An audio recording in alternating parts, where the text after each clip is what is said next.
tidak akan pernah melawan masyarakat sipil non-Papua ataupun orang Papua yang dimana tidak ada indikasi bahwa orang itu bergabung bersama musuh TPNPB untuk kembali melawan TPNPB. TPNPB sangat menghargai hukum perang internasional dan hak asasi manusia.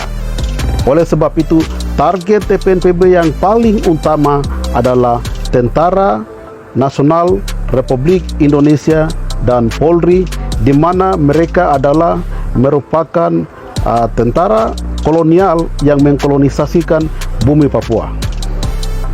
Untuk itu, jika ada beberapa laporan-laporan dari Indonesia ke tingkat Perserikatan Bangsa-Bangsa bahwa pasukan TPNPB melakukan pembantaian, pemerkosaan, pembunuhan terhadap masyarakat sipil atau tenaga kerja kesehatan yang saat ini terjadi, yang sedang dibesar-besarkan oleh pemerintah Indonesia dalam peristiwa yang terjadi di Kiwirok oleh pimpinan TPNPB Lemek Taplo dan pasukan kami, bahwa nakes yang diperkosa dan dibunuh oleh TPNPB itu adalah propaganda NKRI yang tidak benar.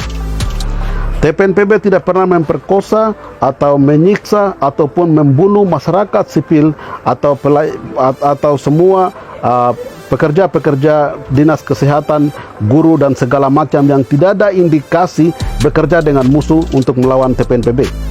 Untuk itu, kami membantah semua tudingan yang tidak benar yang dilakukan oleh pemerintah Republik Indonesia atau BIN atau juga diplomat Indonesia yang berbicara bahwa kami membakar semua gedung-gedung dan membunuh masyarakat sipil nakes yang ada di Kiwirok. Itu tidak benar. Kami membantah itu. Itu tidak benar. Kalau memang Indonesia punya bukti bahwa itu kami lakukan, Indonesia harus memberikan bukti otentik, bukti video, bukti yang betul-betul di mana peristiwa itu terjadi dan kami adalah pelaksana terhadap pelanggaran HAM itu. Maka itu sekali lagi bahwa TPNPB membantah.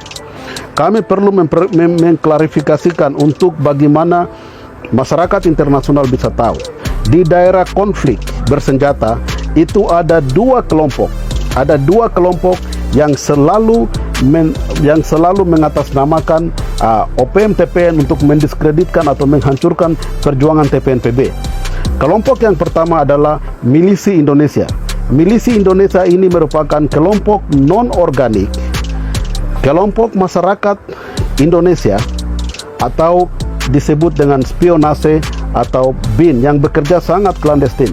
Mereka mengorganisir masyarakat lokal yang dimana mereka gampang membujuk mereka dengan uang. Mereka membuat grup mereka sebagai grup milisi untuk dimana ketika perang TPNPB melawan kolonial TNI Polri, grup-grup ini mereka membakar gedung-gedung sekolah, mereka membunuh masyarakat sipil untuk mendiskreditkan, untuk menghancurkan reputasi dan perjuangan suci bangsa Papua. Itu grup pertama. Grup itu grup milisi, grup yang dibentuk oleh TNI Polri sendiri, grup yang dibentuk oleh Badan Intelijen Negara BIN Indonesia untuk menciptakan konflik di tingkat di daerah-daerah yang sedang terjadi konflik. Grup yang kedua adalah ini grup yang dimana kelompok-kelompok orang Papua sendiri yang ada di beberapa kabupaten di wilayah-wilayah yang terjadi perang antara TPNPB dengan TNI Polri, yaitu beberapa elit-elit politik lokal yang memiliki kepentingan politik, kepentingan jabatan dalam NKRI. Entah itu mau jadi bupati, DPR, mau jadi model apapun dalam pemerintah Indonesia, mereka mencoba memanfaatkan perang TPNPB. Terkadang mereka memakai nama TPNPB untuk melakukan diplomasi untuk mendapat jabatan-jabatan mereka. Mau jadi bupati, mau jadi DPR dan segala macam. Sudah banyak pembantaian, sudah banyak pembantahan yang kami lakukan, atau juga panglima-panglima perang di wilayah masing-masing sudah menyatakan bahwa perang kami ini, kami bukan minta pembangunan, kami bukan minta jabatan, kami bukan minta uang, kami bukan minta kesejahteraan, tapi perang TPNPB OPM adalah kami meminta hak kami.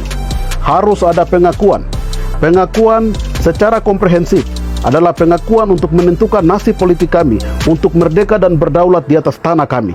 Kami tidak perang untuk kepentingan bupati, kepentingan gubernur, kepentingan DPR, atau kepentingan apapun untuk mencari makan di dalam NKRI.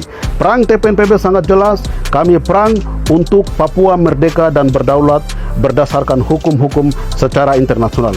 Kami tahu bahwa hak politik kami dirampas dan direbut secara paksa dalam proses PPRA yang tidak mengandung, yang tidak berjalan secara demokrasi, yang hanya di take note saja di PBB. Hak kami yang pernah direbut oleh Indonesia dalam invasi militer pada 1 Mei 1963 itu kami harus merebut kembali. Kami belum pernah terlibat dalam New York Agreement, kami belum pernah terlibat secara utuh dalam pelaksanaan PPRA 69 karena kami tahu kami sudah pernah merdeka berdasarkan resolusi 1514 Perserikatan Bangsa-Bangsa yang melegitimasi pemerintah Belanda untuk menyusun kemerdekaan, dan kami telah mengambil kemerdekaan itu dan kami telah menyusun kemerdekaan itu dengan penuh kesadaran kami dan disaksikan oleh pemerintah internasional termasuk pemerintah kolonial Belanda, dan kami telah mendeklarasikan embrio itu pada 1 Desember 61 dan kami telah memproklamirkan bahwa Papua Barat sebagai negara yang merdeka secara de facto dan de jure pada 1 Juli 71. Untuk itu, dasar perang kami jelas, kami meminta hak kedaulatan rakyat Papua untuk merdeka dan bersatu, karena itu hak mutlak yang diberikan kepada kami yang tidak bisa diganggu-gugat oleh siapapun.